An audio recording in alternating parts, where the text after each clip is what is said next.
Hello everyone, I'm Sida. Let's skip a lot of talking and jump right onto 41 things you wish you knew sooner in Guild Wars 2. And let me know in the comments if you already knew it all or if you learned something new. If you want only one big bag as your inventory, you can hide the bags by toggling this setting on or off.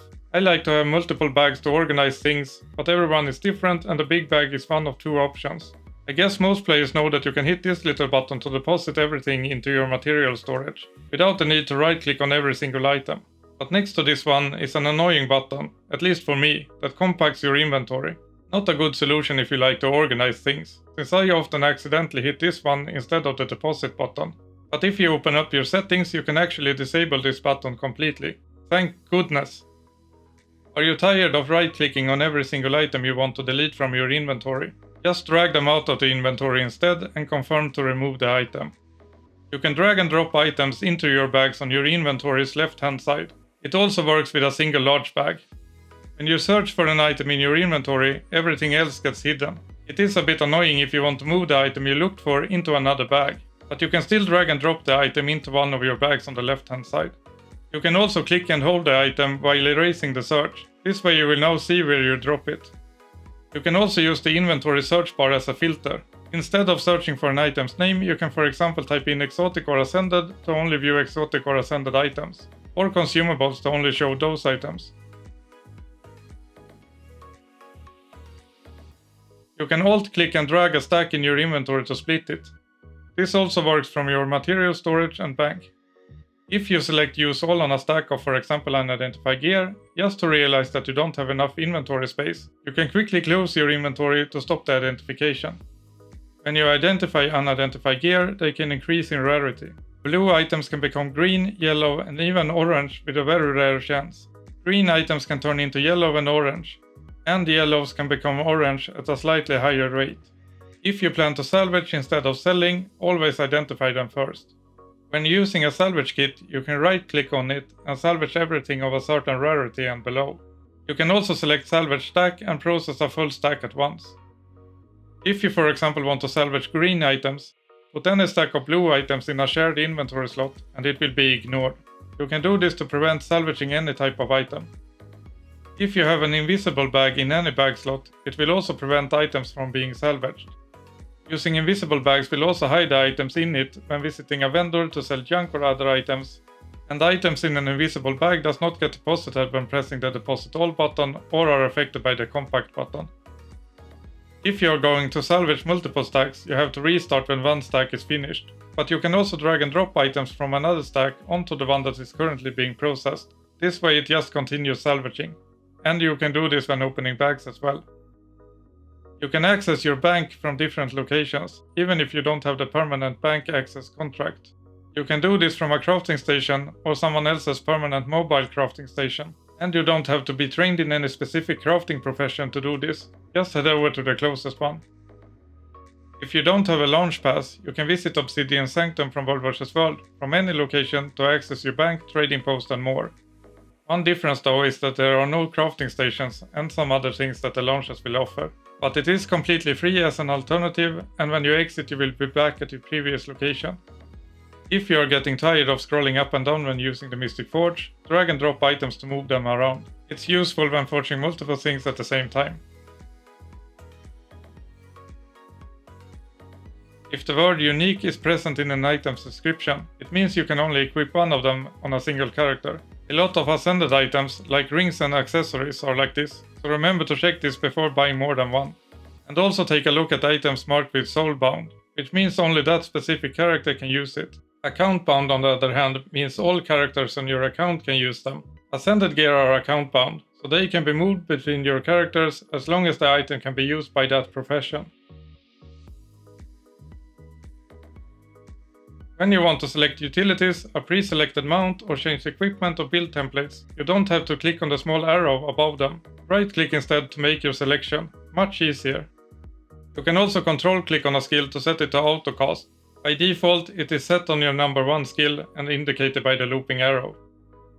Have you ever noticed this tiny red line below your skills? It indicates that a specific skill is not within range of your target. It disappears when you move closer and can reach your target, useful to pay attention to. If you hover your mouse cursor over any UI, such as the health pool, your skills will be cast directly below you. It can be handy to know in some situations.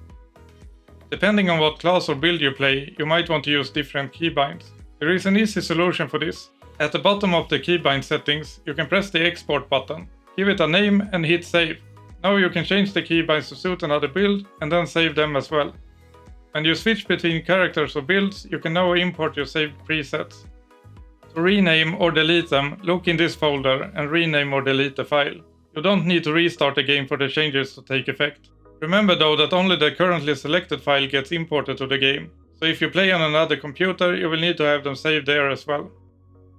And while we are still in the settings, don't forget to turn on Show All Usable Objects. Having this turned on makes it much easier finding gathering nodes, chests and other useful stuff. If you are having trouble keeping a boss targeted during a fight, click on its health bar on the right hand side to instantly select it again. To save yourself a lot of time, you can actually right click on those bouncing reward chests in the bottom right corner and skip the confirmation. It works for almost all of them, with just a few exceptions, like meta reward chests. And whilst we are talking about clicking on things, you can double click on an item you want to buy from a vendor to instantly buy it, instead of hitting the buy button. If you want to buy more than just a few, it's easier to type in the number of items, but instead of typing, just hold your left mouse button and drag up and down.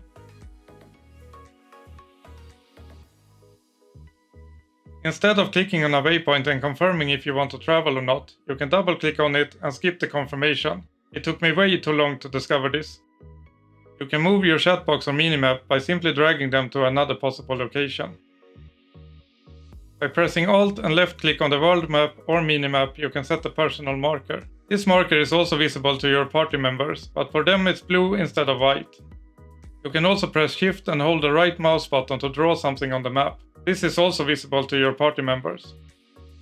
When you are doing map completion and just can't find that last heart, vista, hero challenge or especially point of interest, it can be very annoying. You can more easily find it by hovering over the specific type in the top left corner and all of them will light up. Another way to find that annoying point of interest is by clicking on this eye icon and toggle map completion on and off. If you want to know what meta events are going on at the moment, or when a specific event starts, type /wiki ET in the chat and you will get straight to the event timer on the wiki. The wiki is a good source for almost everything you want to know. If you are not already using it, begin to do so. You can also type /wiki followed by any word or phrase to instantly find the answers. If you want to show everyone around you that you just crafted a legendary, you can press and hold Shift and click on it to post it into the chat. This works with almost any kind of item or skill, and from your inventory, bank, equipment tabs, Tradingpost and other locations. If you type /wiki before entering the item name, it will take you to that specific page on the wiki. Type /emote list in the chat to see all emote commands and also which ones you haven't unlocked yet. You can also type /time to see the current in-game time. If you want this visible all the time, open up the settings and select Tyrian time, and check the box that says time of day. You can now see the current time and if it's day, night, dusk or dawn in the bottom left corner of your minimap. There is also the option to show your local time or the server time. In order to easily find achievements that will give you achievement points, mastery points and more, you can filter those out by clicking this cogwheel and selecting what you want to see. If you want to keep track of an achievement you are currently working on and easily get access to it, then click on this icon and add it to your watch list. A list with up to 5 achievements will be visible in the top right corner. If you have more than 5 on your watch list, click on View More at the bottom to instantly see all of them. Here you can drag and drop them in the order you currently want. And it also changes the order in the top right corner.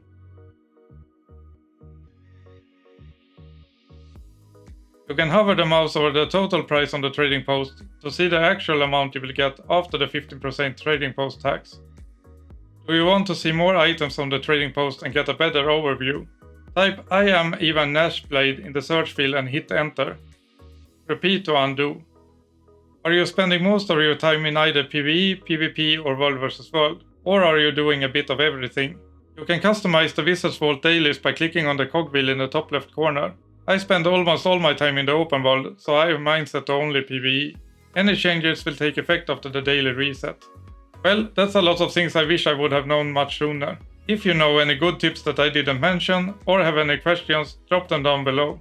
And remember to like and subscribe for more content like this. Thank you for watching, and as always, enjoy the rest of your day.